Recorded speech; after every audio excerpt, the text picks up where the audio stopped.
want to talk today about risky business. Me and they. You may be seated. I'd like to say happy birthday to Miss Joanne. Today's Miss Joanne's birthday, and happy birthday. Happy birthday to everybody in the month of the greatest month where kings are born and queens are born, the month of February. Anybody else born in February? Yeah. No. February is the great month. Fred, God bless you. All my great people, give yourself a hand. Don't wait for anybody to celebrate you, because they ain't going to celebrate you. They don't want you to be great. But February is the month where great things happen. Great things. Greatness was born in February. No, it's February. Your mama lied to you.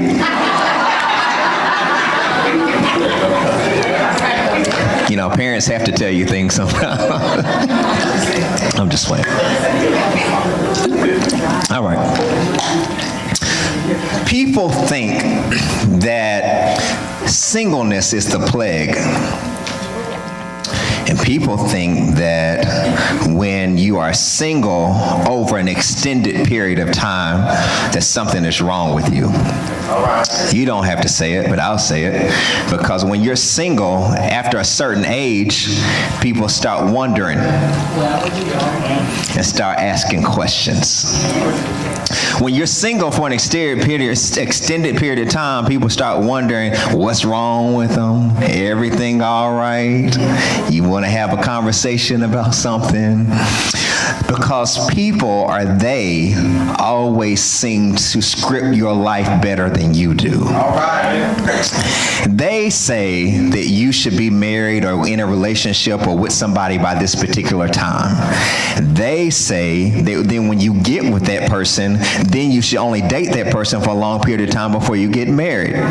Then they say when you get married, then they tell you how long it should be before you get children. Then when you get children, they say you should stop having children.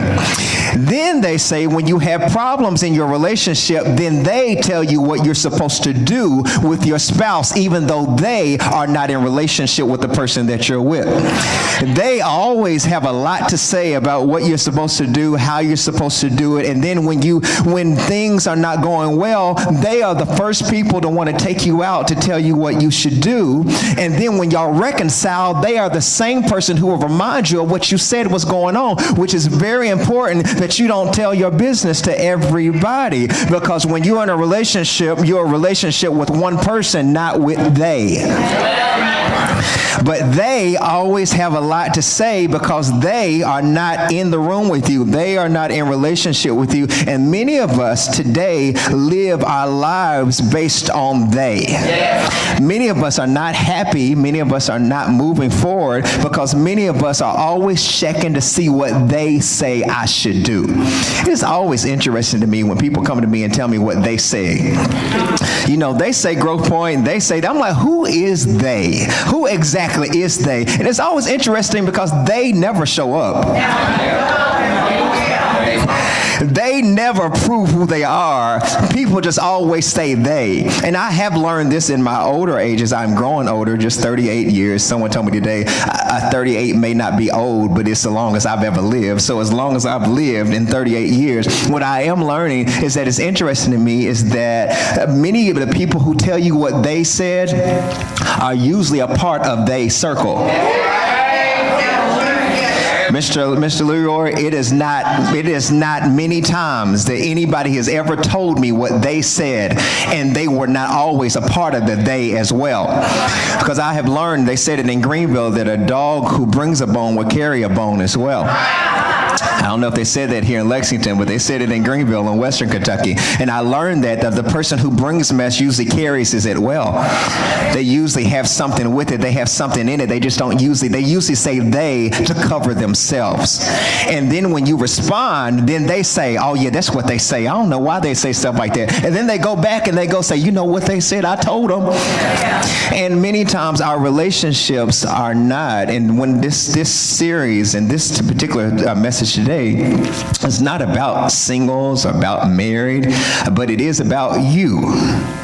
And many times we are not our best selves because we live a life surrounded by they and popular opinion and what's trending and who we consider to be the favorable relationship or whatever.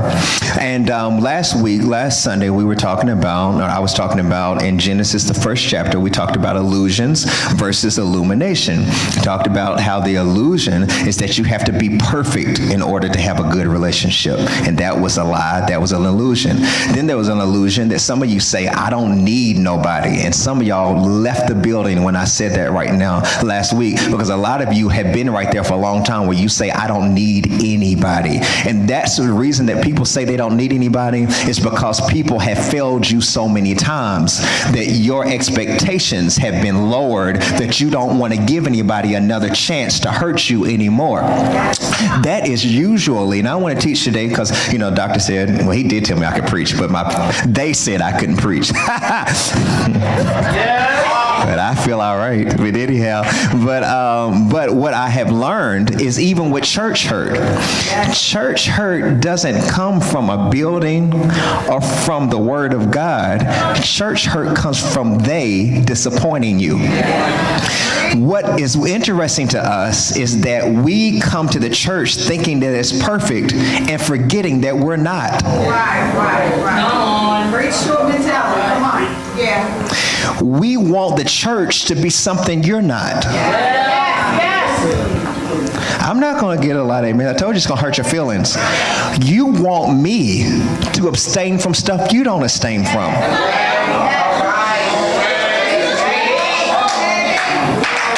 The pastor shouldn't commit adultery, but you do. The pastor should not be drunk with wine, but you are. The pastor, I'm not, and I'm at work. I work at Kentucky State University, and people always come in the office and say, I can't cuss around the pastor. Why? If you cuss when I'm not around, you cuss when I'm around. Be who you is. Excuse me. Be who you are. I graduated. But I'm saying a lot of times people try to conform into what you're not. And over time, the real you, Eminem said it, with a real you, please stand up, please stand up. So the problem with the church today is not brick and mortar. The problem is people pretending to be something that you're not. That's right. I would rather you come in here smelling like whatever you were smelling like instead of trying to put a perfume to cover up a lie. Because you can only live a lie so long. And then you have to remember the lie that you said just to keep up with it. And keeping up with lies is a full-time job. So the problem is not the church. The problem is really people who just don't want to tell the truth. Is that we come to the church or come to relationships and we want a relationship to fix what you haven't fixed. And when it comes to, Aunt Katie, am I preaching? And when it comes to relationships, this is what you have to understand. If you're single or wherever you are, whoever you are right now, eventually you'll be later. What that means is you don't change when you get married. Well, yeah. I think y'all wanted me to give y'all something deep. I ain't giving you nothing deep. I'm telling you stuff you already know. We get married and we say stuff like Jerry Maguire. She completes me. Lies. You don't complete me. I had to be complete before I found you, because if I'm not complete before I find you, then I'm always going to fault you for what's not right in me. I'm going to always be looking, am I helping anybody today on this post Bell palsy message? There are many of you all who are sitting here. Come on, Courtney, I'm overcoming Bell. Courtney said she's going to start calling me Bells. I said the devil is a liar. My name is not Bells, but I do feel like delivering somebody's crooked thoughts. Your crooked thoughts and your mentality. They'll call me Bells. I'll meet you in the parking lot at 3 o'clock. But I'm saying there are a lot of us that you want somebody to fix what you won't fix. So you get with somebody, or we get with somebody in relationship, and this is not just dating. I'm talking about friendships, work, church. Just take all of these different things and you fault buildings, fault churches, fault the job, for all these different things, and you jump from all these different places. You say building your resume. You ain't building your resume. You just got the runaway bride spirit. Every time you get close to it, you start running. And it's not the institutions or the people, it's you. If you're not complete in yourself, nobody can complete you. You have to be complete in yourself. You've got to be whole. Let's say that together. I've got to be whole. Say it again. I've got to be whole. You've got to be whole. And the only person who can make you whole is Jesus. People are people everywhere. What I mean is, as long as there is sin and as long as there are things in the world, people are always going to be prone to hurt you. You are not supposed to put your complete trust in people. I know ain't nobody running. I'm sorry, Bryson. The music has stopped. But I don't want to. We ought to waste your energy. A lot of you all are smarter than you act. That's right. You are much more intelligent than what you settle for. You know people cannot fix you. You know people cannot complete you, but you lie to yourself and you say, this is it. This is a relationship that's going to make me better. It's going to make me whole. But if you're not better, they can't make you better. That's right. So here we have, Lord, I told you I was going to offend you. So y'all go ahead. Like, Lord, I'm getting madder the more he talks. I told you it was going to happen. So we are told that something is wrong with us if we're not in relationship, then when the relationship goes wrong, we feel like there's something that we're supposed to do. But the reality is that it's risky business. But the business of dealing with me first is more important than a they. Amen. The risky business is building yourself up before somebody else comes into the picture. Whether you're divorced, whether you're single, whether you're in a relationship, whether you're not in a relationship, whether you're a nun that just happened to get out of the convent and visit us today, or whether you're a monk that happened to get out of the monastery and visit us today, whatever state you're in, you still have to develop yourself. So here it is. We find in Genesis, the first chapter, verse 27, it says that, and here I'm just trying to teach you and help you today. Genesis, the first chapter, and verse 27 says, last week I did this. It says, so God created man in his own image. In the image of God, he created him. Hear this. Some of y'all, this is going to waken you up. He created you male and female. If you a male, say yeah. If you're a female, say, oh yeah. Oh, yeah. He created you male and female. What does that mean? Before he created titles, he created individuality. That's right. That's right. Before he gave you a title, meaning boo, husband, wife, that's how I feel sometimes. I feel the same way. Like, all that stuff. Before he gave you a title, before he gave you a date, before he gave you whatever your title is, Mr. and Mrs., he created you male and female, which means he created you as individual people. And that is what's sad, is that a lot of you don't know. A lot of you are so interested in dating people and you never date you.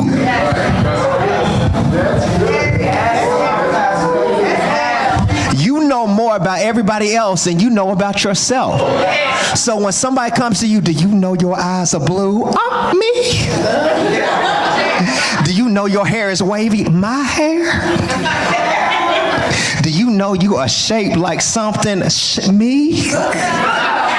He didn't say what, but shaped. I do got a something shape. That's what Mama told me. But because you don't validate you wait for somebody else to validate you. So when somebody tells you something and then you believe anything, and then someone says, you know you black, am I? I thought I was mocha. All these different things, because you haven't told yourself and you haven't looked at yourself and appreciated your own individuality. You have to appreciate the way that God has made you. Psalms 139 says, behold, I am fearfully and wonderfully made. God did not make any trash.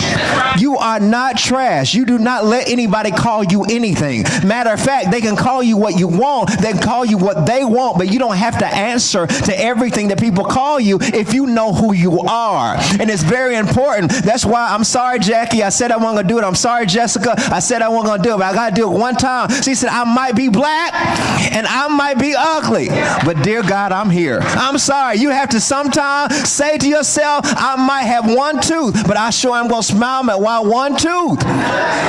Make what you have work. That's my only quote for Color Purple for 2018. Just one quote. Give me one. Just give me one. I made it all the way to February. But I'm saying you have to appreciate your individuality. Appreciate yourself. Look at yourself right now. You might don't look. I'm going to say turn to your neighbor. Look at yourself inwardly and say, I appreciate me. Say it again. I appreciate me. The one guy said, put some respect on my name. You have to appreciate yourself. And if you don't appreciate you, nobody else will appreciate you. If you don't respect you, nobody else will respect you. If you don't love you, nobody else will love you. So he said, God created him male and female. He made them. He gave them individuality. And what is important is growing individually is more important than growing with somebody else. Growing your own relationship is more important than growing with somebody else. I know relationships with people is important, but what is most important is you growing as an individual yourself. I was in the gym this morning, and I was doing the jump rope this morning. I can't tell y'all everything I do because y'all try to be like me. But anyhow, I was in the gym, and while I was in the gym, there was this lady who's I guess she's with this trainer, and he was trying to tell her what to do, and before she started, she already said she couldn't do it. He was like, I want you to do it like this. She said, I can't do it. He said, you're defeated and you haven't even started. Come on. I mean, she was trying. I mean, like before she even did anything, she's like, I can't do that. He said, you haven't even tried. She said, but I can't do it like that. He said, you have defeated yourself before. And she said, and you told me my cores aren't strong. He said, I'm trying to develop your core, but you can't develop it if you don't work on it. Look at somebody now and say, you've got to work on it.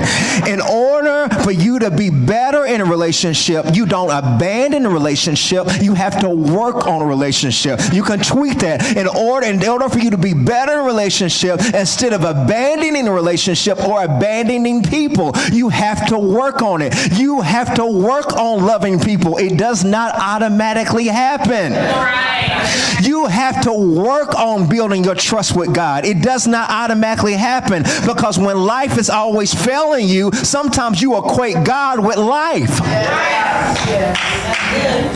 Is this making any sense to anybody? Sometimes, according to the things that happen in our life, we start to equate God with life, and we say nothing good happens to me, God must be picking on me, and it's not that. You have to work on and develop your relationship. You have to work on and develop your faith walk with God. It does not happen overnight. Someone say it doesn't happen overnight. So the first point I want to give you is this. As far as your relationship and how it works, it's no good if you aren't good. It's nothing deep. It's no good if you aren't good. Let's say that together. Ready? Let's go. It's no good if you aren't good. Whoever you are as a single person is who you bring into the relationship. Whoever you are as a single person is who you bring into the relationship. You do not change, and your pumpkin is not going to change into a chariot. Your mice and your rats are not going to turn into horsemen. Whatever you had going on before a relationship is what's going to continue to go on if you don't fix it. Lord Jesus.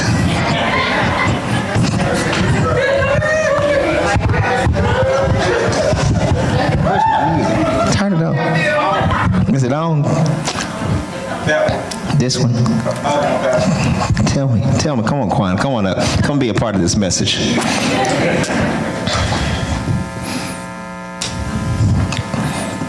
Come on. Turn me on.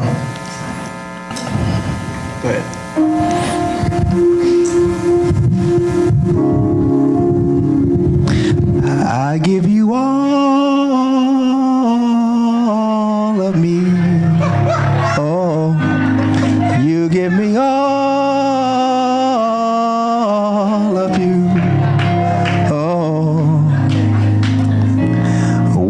faces that are looking. I'm just saying. Well, I'm saying this. You keep talking about, you sing the song and you like it. Come back, Quan, where'd you go? Come on, don't leave me. Because y'all like the song. And y'all be like, I give you all of me. And you say that like you all good. Right. Wow. I'm saying you say, come on, it's so beautiful. And you give me all of you. And y'all say it like it's just going to be beautiful. All of your nastiness you just gave. Come on. So when you, thank you. So when you singing this song at your wedding and everybody's crying, everybody should be crying. Because they know you. You fart at 12 o'clock you pass gas at 12 o'clock every night under the sheets and don't nobody know it. And then you be scooting over like, what's that? It's you. I give you all. You nasty. I'm saying y'all don't want to say it, but I gotta say it. That's why the family at the reunion be looking like, you sure you know what you got into? Because we sing the song, but when we say all of me, what exactly does all of you look like? What exactly is all of you when you say that? What exactly does that mean? What exactly is all of you? Not your church you, not your dating you, because there's a difference in the dating you and the real you. Because the dating you puts on everything and makes sure everything is good. But what happens when the dating wears off?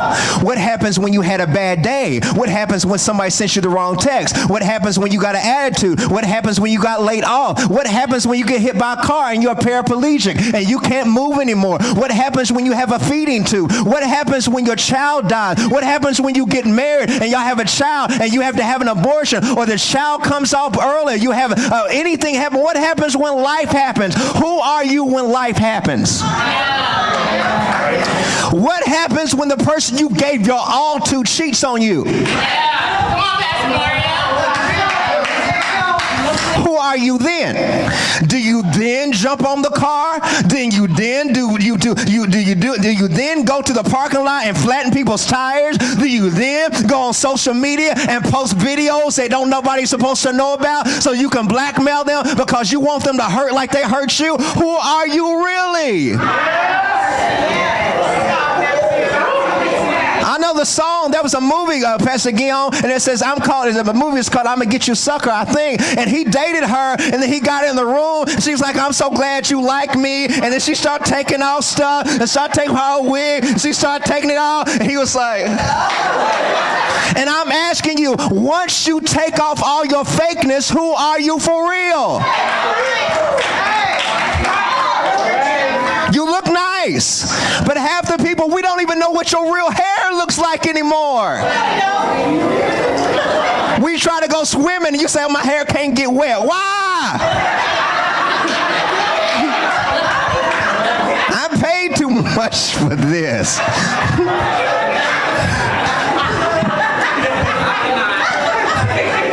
So the question is, who are you? That's why when I had a rule, I have never really been with anybody who wore weave. That's just me, is my thing. Because I just want to know what I'm going to wake up with. That's just me.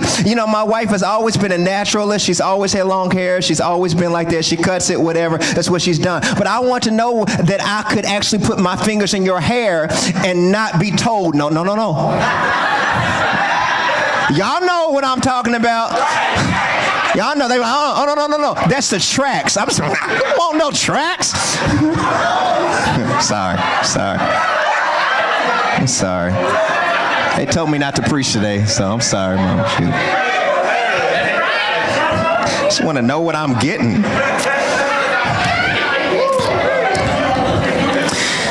But if you don't deal with you, hear this. If you don't deal with you, later someone else will have to. If you don't deal with yourself, you're going to fault someone else for not dealing with what you don't deal with. So here it is in Matthew. It says that the Sadducees, they came up to Jesus and they said to him, they said, "Teacher, what is the greatest commandment?" And they were trying to figure out like ceremonial laws. There's a lot of ceremonial laws. There's a lot of judicial laws. What would you say is what is the greatest law according to religion? Because some people deal with people based on rules. One scripture says, he asked Jesus, "Now how many times do you suggest we forgive people?" Which is many times, many of us are saying, what would you suggest I do just to be okay? And there are some of us who you study people just to be okay. I know what you like. I'm a student of you. I give you what you like. And I'm just studying you, but I don't know you. There's a difference in knowing Jesus and knowing about Jesus. There's a difference in knowing people and knowing about people and knowing people. There's some of you, I've been around you all the time. I'm just around you. I see you. I know how you are. I know how you smile. I know what you wear. I know what you look like, all that type of stuff. But I can't say I know you. I know how you show up, but I don't necessarily know you. A lot of people think you know me just because you see me every week. I know Pastor Mario. Do you? I'm his Facebook friend. That don't mean anything. But a lot of people have this image of thinking you know somebody. A lot of us, my wife gets upset all the time that when somebody passes away, I get sad. Like, I'm so grateful that Rose White hasn't died yet, because I'm going to take off for like 3 weeks because she's the last Golden Girl. But like when people die, it just sends me like, and I feel like I've known them. I never met Rose White. I don't know her. What did I say? Who's Rose White? I'm Betty White. Y'all know what I meant? Who's Rose White? That's Mississippi, sorry. Rose is her character. I knew what I was talking about, Felicia. Bye, Felicia. Betty White. But I've never met Betty White. Y'all know what I meant. But when Betty dies, I'm going to have a hard time, because I just feel like she's been this Golden Girl for this long. And even though I know she's got to leave here, and I don't know where she's going because her mouth is horrible. I don't know where she's going. But I am saying that some of us, because we watched these people so long, we have fell in love with their character. You didn't fall in love with the person. You fell in love with the role they play. I'm going to come down off these little steps. And that's why it's important when you're talking to someone or dating someone or in a relationship with someone or developing friendship with people that you get over the dating stuff. Stop, oh, they nice. Oh, they brought me tea. Oh, they took me to Chick-fil-A. Get over all that type of stuff. You need to look beyond and find out, I want to see who you are beyond this role. What you should do, get them around your real family. Because some of y'all say, I can't wait for you to meet my pastor. You don't want them to meet the pastor. Go let them meet Uncle John, who says anything. I'm like, come here, little. You know, people who come, you know, you fill in the blank, I'm sorry. You know, people who come up and just say anything, they don't care nothing about rules. They want to get to know you because they love their daughter. They love their niece. They don't love you. They love their niece. They love their child. I remember I told my daughter, she hasn't got married yet, praise the Lord. But I remember I told my daughter, I said, I didn't used to understand why the father would walk down the aisle and be mean mugging. I'm like, why does the dad always look so mean? But now I understand that after I've watched my daughter all this time and protected her and made sure she's got through college and all these different types of things, now this little chiseled guy tries to come in here, you know, with tatted up, you know, got a whole sleeve everywhere on his body, and want to come up and try to say, I do. I'm like, I bet you will. You will, because if you don't, you're going to see Jesus before time. You will see him. So now I understand. I don't have time to smile at you. I don't know you. But you want me to smile. You earn a smile. You don't get a smile.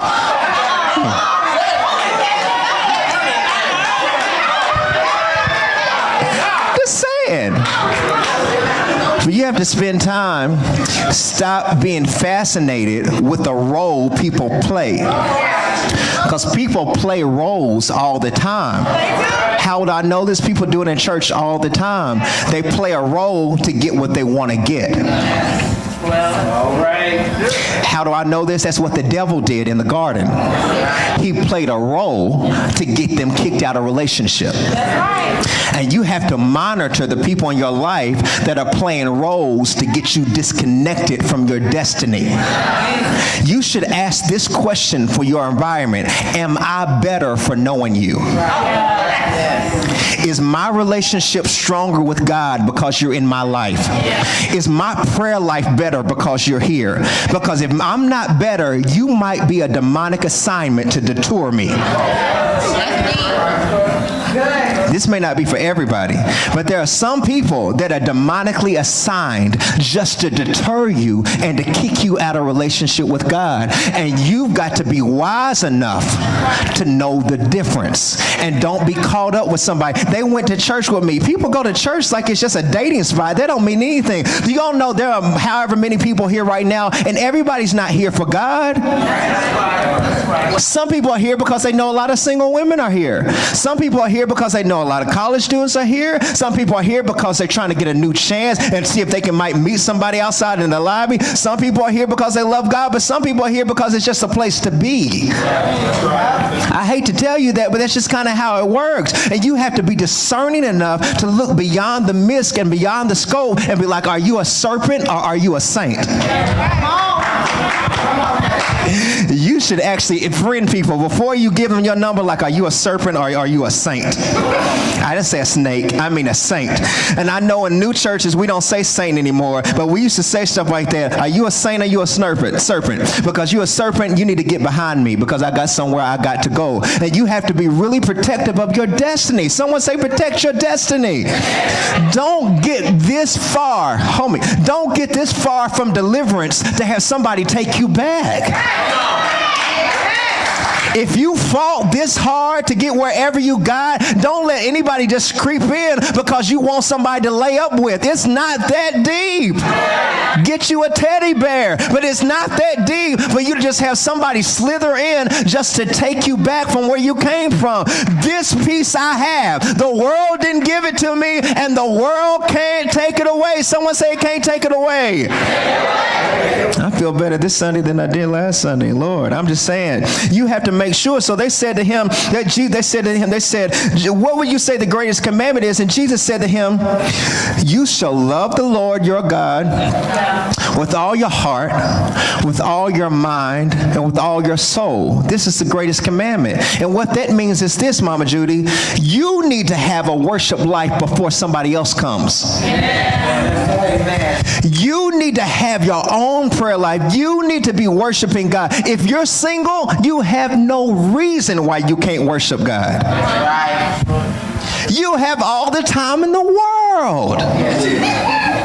I know some of y'all are like, what's he trying to say? I'm saying you don't get to say I don't have time to pray. Why? I don't get to read my Bible. Why?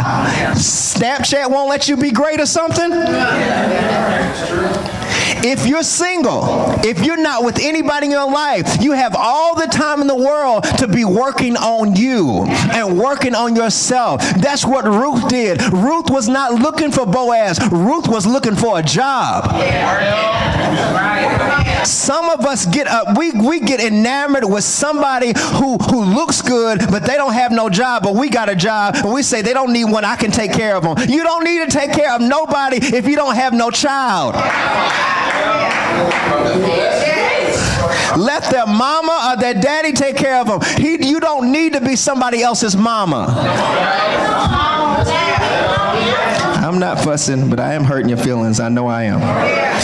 But I'm saying to say that he says the first commandment is work on your relationship with God.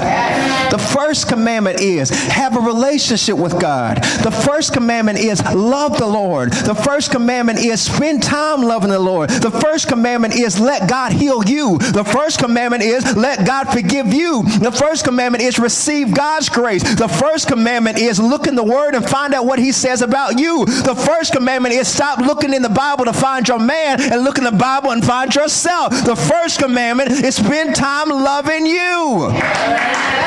Let God love you. You love God. Let God love you. Go on dates with God. I lost a lot of you. How you going to go on a date with God? Father, here I am again. Didn't have to brush my teeth to get here, but Lord, I thank you for letting me come here. Didn't have to put on deodorant to get here, God. Thank you for receiving me one more time. Lord, I love you because you love all my nastiness and you still love me. You see all of my nastiness. You see my depression and you still allow me to come to you. You see my anxious ways and you still pull me to you. You see my negative vibes and you still pull me to you. Every time I come to you, I'm better for being with you than I was before I got here. Lord, I'm learning how to trust you. I don't have any money, but I'm learning how to trust you. I don't have no bills. I don't have any opportunities, but I got an opportunity to learn you. I'm learning how to trust you. I have no friends, but you've been a friend to me. I have no family, but you've been my father. I have no mother, but you've been my mother. I have no music, but you are my song in the night. Thank you for being my friend. Thank you for being there. I'm learning how to find out more about you before I find out about somebody else. Learn how to worship him by yourself. Walk around the room saying, God, I praise you. God, I honor you. God, I love you. God, you're wonderful. God, you're holy. God, you're mighty. God, I praise you. God, I thank you for redeeming me. Thank you for saving me. Thank you for loving me. Thank you for healing me from Bell palsy. Thank you that the doctor said 6 months. You gave me 6 days. Thank you for who you are.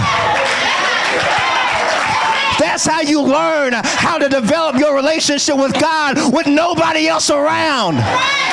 So when somebody comes into your life, you say you won't have to create your own fire because it's real hot up in my house. It's real hot up in my house. And it ain't hot in passion. It's hot in my relationship with God. I have developed my relationship with him, and so much so that if you don't have a relationship, I can tell it. That I've learned how to pray for myself. I'm not waiting for you to lay hands on me. I lay hands on myself. The greatest worship. I'm telling you, I thank God for the worship team. I thank God for our musicians. I thank God for our choir. But let me tell you something. I don't need any of it. And majority of the time, I look past all of it. Because I don't want to miss God for looking at you.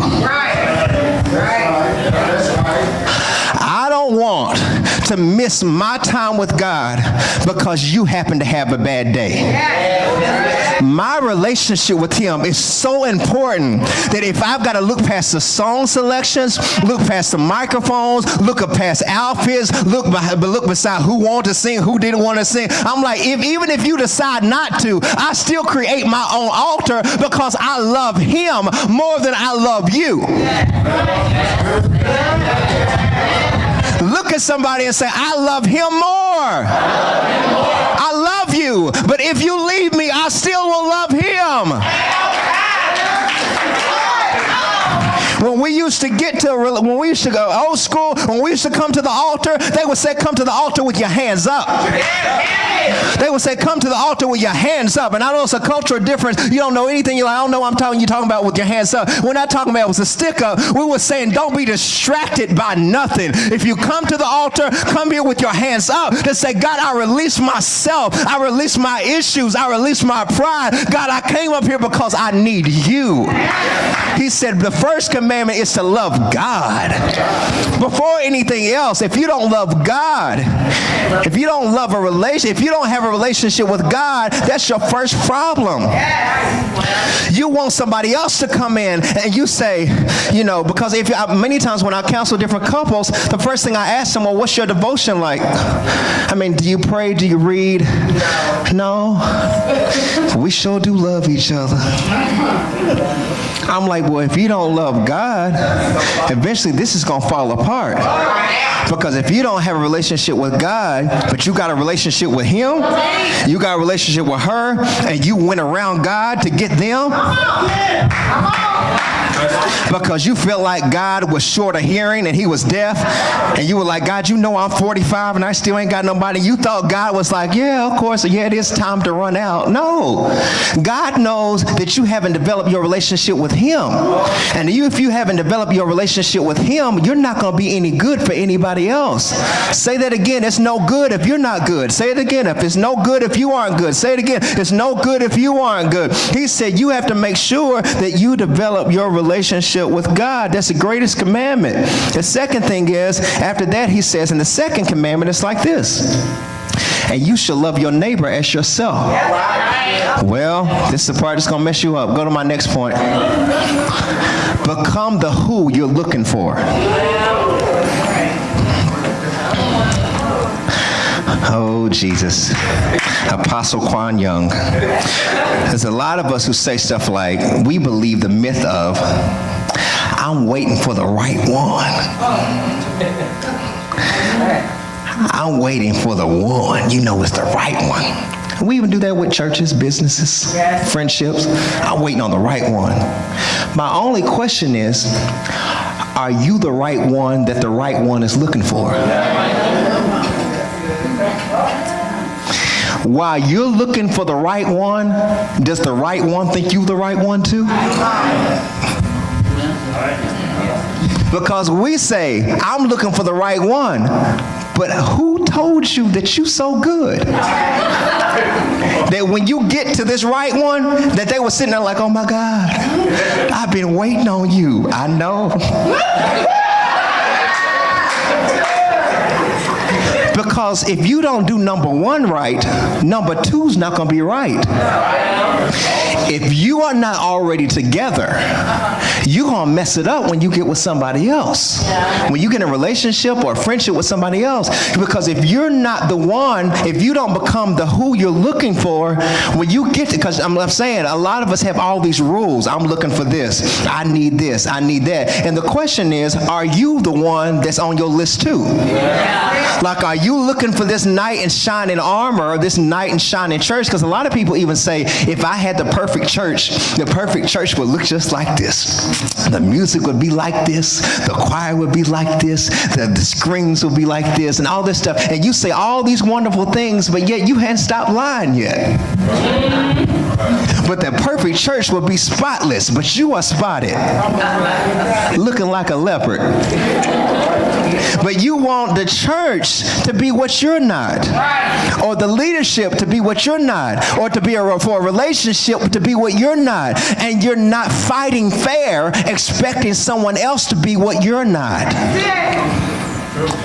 Why are y'all looking at me like this?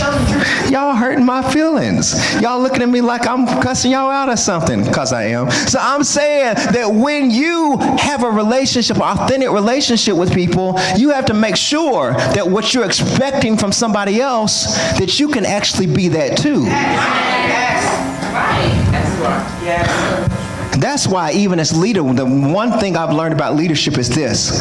I can never expect you to do what I don't do. If I'm asking you to pray, I better be in prayer. If I'm asking you to worship, I better be a worshiper. If I'm asking you to give, I better be a giver. Because it's unfair for me to expect something of you that I don't do myself. So he said, and the second commandment is like that. He said, and this is the thing, if you're not careful, if you don't deal with your past, Joanna, your past is going to show up in your future. Yes, it will. Yes. You got this future person designed for you. Yes. But if you don't deal with your past is going to wind up mirroring your future. Right. And then you're going to blame, Charissa, you're going to blame somebody else for something you never dealt with. Because you know what the real thing is, Kim? You don't have marriage problems. Y'all like, yes, we do. No, you don't. Everybody's like, I got marriage problems. You don't have marriage problems. You know what you have? You have two single problems. Two single people that got together that never dealt with their past. You don't have marriage problems. There's no such thing. We say, I got marriage problems. No, you don't. You have people problems. You have one person who lies and deceives himself as if they're okay, and the other person who thinks it's you. So we have a good job. There's a scripture that says this. There's a scripture that says this. Why are you trying to cast out something that's in my eye when you got a log in your eye? which is my real issue with the church when it comes, or people, when it comes to you always want to judge somebody else for something that you're secretly doing that I just don't know about. So you want to constantly judge and critique the church and judge and critique pastors and leaders and men and women and say all men are dogs, but you are secretly a dog. You just don't know anybody know it. And you say, I'm a woman, I ain't no dog. That's another word for you. But there are different things that you are, but you just don't want anybody to know it, because the reason you don't think nobody knows it is because women are usually 5 steps ahead of the man. So the man is a little bit slower, and the man doesn't know how to cover his tracks like you do. But women, y'all got a pack, so y'all cover each other, and you don't tell anybody that y'all already had 4 of them, but don't nobody know it, because y'all all sit together and eat, and y'all act like y'all business partners, and y'all are, because y'all all domestics.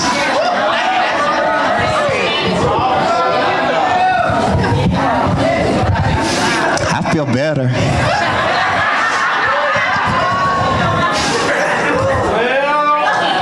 Because the men, we just don't know how to cover ourselves like some women do.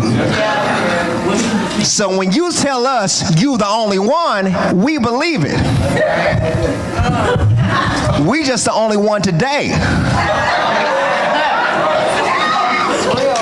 I'm saying this is stuff that we don't talk about in church, because we always act like everything is always together, and you women sometimes are sitting there like y'all some battered women and can't find a good man. You can't find a good man if you're not a good woman.